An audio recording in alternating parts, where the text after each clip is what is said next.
الحمد لله وكفى وسلام على عباده الذين اصطفى اما بعد کٹھن ہے بہت راہ کی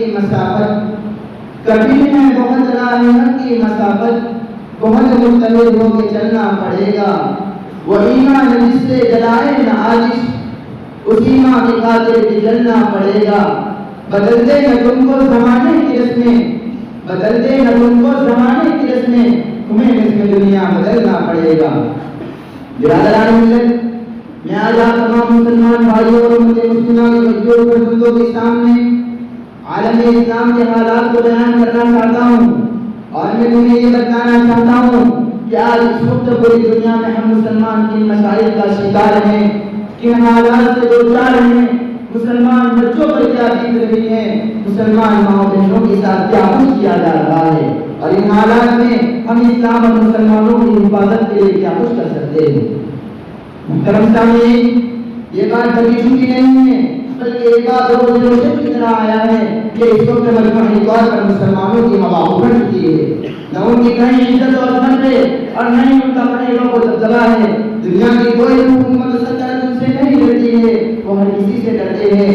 آج عالمی سطح پر ان کا مذاق اڑایا جا رہا ہے، ان کو ایک ضعیف اور کمزور حکومت تصور کیا جا رہا ہے. قرآن کریم جیسی مقدس کتاب کو جلایا جا رہا ہے، علی الاعلان اس کی بے حرمتی کی جا رہی ہے، دین اسلام کی کشیاں اٹھائی جا رہی ہے. اور حق تو یہ ہے کہ مسلمانوں کے محبوب و رہنما اور کائنات کے سردار محمد مصطفیٰ صلی اللہ علیہ وسلم کے ساتھ تمسک کیا جا رہا ہے. ذرا سوچے تو صحیح، آخر ایسا کیوں ہو رہا ہے؟ اتنا بڑا انقلاب کیسے آیا؟ پوری دنیا میں اسلام اور مسلمانوں کی عزت اور عظمت اور رغبت کا کیوں ختم ہو گیا؟ تب تک وہ مسلمان جن سے کیسروں کی راجنی سے پاور طاقتیں رستی تھی، تب تک وہ مسلمان جو صرف 313 کے مغلوبوں میں 1000 مسلح کار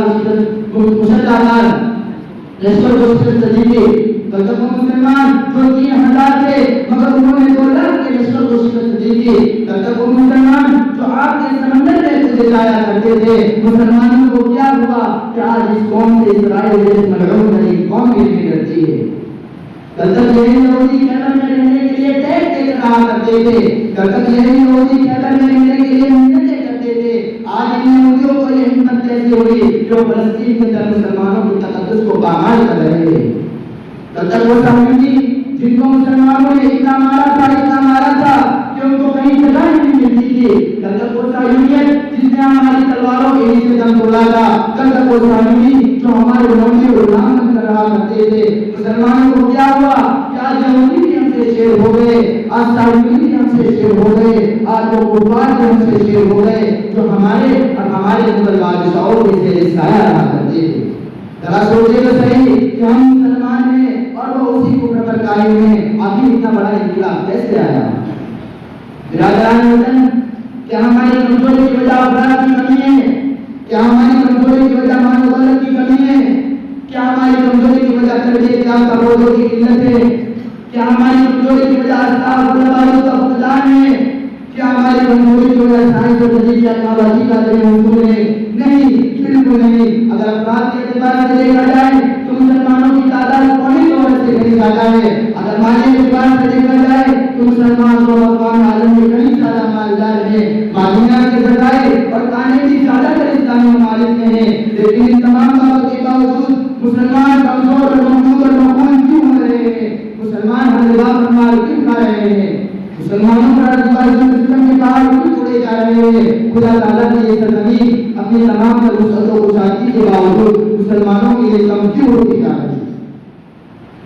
میرے بھائیوں، اگر غور سے دیکھا جائے اور ایک تحقیقی جائزہ لیا جائے تو پتہ چلتا ہے کہ آج عالمی سطح پر مسلمانوں کی کمزوری اور دینوں کی رسوائی کی اصل وجہ جہاں اسلام کی تحریک انحراف ہے، وہیں پر اس کا ایک بڑا سبب آپسی اختلاف و انتشار، آپسی جنگ و جدل اور اتحاد و اتفاق کا فقدان ہے.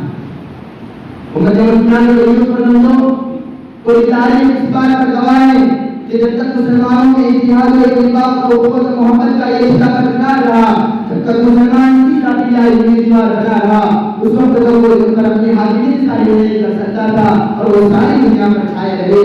لیکن جب سے مسلمانوں نے ایک دوسرے کو گرانے، ایک دوسرے کی ٹانگیں کھینچنے اور ایک دوسرے کو دیر کرنے کا عمل شروع کر دیا. جب سے ہر شخص اپنی الگ جماعت بنانے کی فکر میں لگ گیا, جب سے ایک دوسرے پر دوسرے کے پکڑے لگنے لگے, ایک مسلمان دوسرے مسلمان کے خون کا پیاسا ہو گیا. اس وقت سے مسلمان قوم پوری دنیا میں کبھی رسوا ہونے لگی. اسی وقت سے بے مایوسی, معاشرتی خرابی, تہذیبی پستی, غربت و افلاس جیسی بے شمار قسم پریشانیوں کا دائرہ دن نکلتے اور شام کرتے ہوئے تیزی سے مسلمانوں کو اپنے دائرے میں لینے لگا. میرے دوستوں, اتحاد اللہ تعالیٰ کی طاقت کے بعد سب سے بڑی طاقت ہے. اتحاد قوموں کے تحفظ و بقا کا ظاہر ہوا کرتا ہے. اتحاد قرآن کریم کی پکار ہے. اتحاد کامیابی کی دلیل ہے. اتحاد وقت کی اہم ترین ضرورت ہے. آج امت کی ناکامیابی کا ایک بڑا سبب یہ ہے کہ آج ہم ہر طرح سے بڑھ چکے ہیں. اتحاد کی مالا ٹوٹ چکی ہے, اس کے موٹی بکھر رہے ہیں. اس لیے آج ضرورت ہے کہ ہم اپنی سب کے اندر اتحاد پیدا کریں.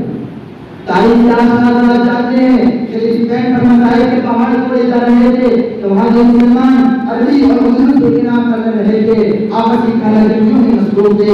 ایک مسلمان سردار دوسرے مسلمان سردار کو دیکھنا گوارا نہ کرتا تھا, بلکہ ایک دوسرے کے خلاف مخالفین سے مدد دیتے تھے. وہاں کے مسلمانوں نے خود مخالفین کو کتنے مسلمانوں کو خوشی خوشی قتل کروایا, جس کی وجہ سے سہولیوں کی وجہ سے اسلام اور مسلمانوں کی عزت و عظمت اور دبدبہ ختم ہو گیا.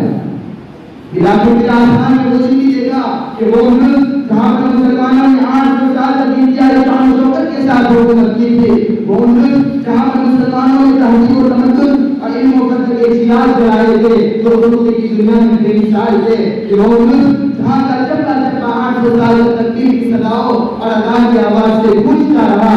لیکن جب وہاں کے مسلمانوں نے ایک دوسرے کے خلاف آواز بلند کرنی شروع کر دی, ایک دوسرے کے خلاف جنگ شروع کر دیا, تو وہاں کتنے مسلمانوں کو سفید ہستی سے مٹا دیا گیا, کتنے مسلمان ماؤں کی عزت و ناموس کو لوٹا گیا, کتنے مساجد و مساجد اور مدارس و خانقاہوں کو منہدم کر دیا گیا, اور کتنے مسجدوں کو عیدگاہوں میں تبدیل کر دیا گیا.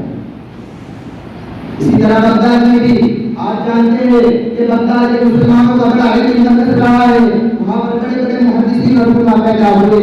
علم کلام, علم فقہ, علم منطق, علم ریاضی کی کتابیں لکھی گئی کہ کتب خانے بن گئے. وہاں پر مسلمانوں کی ایک بڑی مضبوط سلطنت ہوا کرتی تھی, لیکن جب وہاں کے مسلمان آپس میں لڑنے لگے تو اللہ تبارک و تعالیٰ نے ان پر طاقتوں کو مسترد کر دیا. اتنے زیادہ لوگ ہیں جس کا تذکرہ کرتے ہوئے آج بھی ہم سے کھڑے ہو جاتے ہیں. ہلاک خان کی فوج کے ہاتھوں بغداد اور اس کے مضافات میں 1 کروڑ 6 لاکھ مسلمان قتل ہوئے, انہیں قاتل مجرم کی طرح کاٹ دیا گیا. کہا جاتا ہے کہ مسلمانوں کے دل و دماغ پر تاتاریوں کا اس قدر و دبدبہ چھا گیا تھا. جب کوئی تاتاری اور مسلمان مردوں کو آزاد میں روکتی اور کہتی کہ تم یہاں پر کھڑے رہو, لیکن تلوار لا کر تمہیں قتل کرتی ہو, تو اس مرد پر اس قدر خوف کھا جاتا کہ اسے وہاں سے ایک قدم آگے بڑھانے کی جرأت نہ ہوتی اور وہ عورت اسے قتل کر دی. میرے دوستو, آپ جانتے ہو کہ وہاں کے مسلمانوں کو یہ قتل اس پر اٹھانی پڑی, آپس میں ٹکرانے اور ایک دوسرے کے خلاف سازشیں کرنے کی وجہ سے. میرے دوستو, حقیقت میں آج ہندوستان میں وہی داستان اور وہی تاریخ دہرانے کی تیاری ہو رہی ہے جو 1912 میں دہرائی گئی. اسلام اور مسلمانوں کا دشمن, انسانیت کے نام پر غلط فرقہ پرستوں کا ایک لیڈر, بابر جن کے شہید ہونے سے پہلے جب وہ اسپین کا دورہ کر کے آیا تھا تو اس نے یہاں سے مسلمان کیا تھا کہ ہم بھی ہندوستان کے بھی تاریخ دہرائیں گے, یہاں کی مسجدوں کو گرامی تنظیموں میں تبدیل کریں گے. آج کے اسلام کے دشمن سی اے اور NRC کے تعالیٰ قانون نافذ کر کے اس ملک کے رسے سے ہمارا نام و نشان مٹا کر اس ملک کو ہندو راج بنانا چاہتے ہیں. اور اس داستان کو دہرانے کے لیے ہزاروں نہیں بلکہ لاکھوں انسانوں بیٹیوں کو کی ٹریننگ کی جا رہی ہے, وہ صرف ایک اشارے کے منتظر ہے. لیکن افسوس کہ آج ہم مسلمان آپسی اختلاف کے انتشار اور گروہبندی میں گھس کر اس چوراہے پہ جا کھڑے ہوئے ہیں جس کا ہر راستہ حلال و دروازے کی طرف جاتا ہے, جس کی ہر منزل اپنی پہلی منزل سے کہیں زیادہ تاریخ ہے. اے اللہ کے بندو, اے بابے قدرت میں سوئے ہوئے مسلمانوں, بابے قدرت سے بیدار ہو جاؤ. ذرا اپنی چاروں طرف دیکھو تو صحیح کہ کافروں نے تمہیں ہر طرف سے گھیر لیا ہے. کافروں کی پوری منزل تمہاری شہرت تک آ پہنچے. کسی شاعر نے کیا خود کہا ہے, کتاب سادہ نہیں کب تک کبھی تو آغاز باب ہوگا, کتاب سادہ نہیں کب تک کبھی تو آغاز باب ہوگا, جنہوں نے بدلی اوجا لگا لی کبھی تو ان کا حساب ہوگا.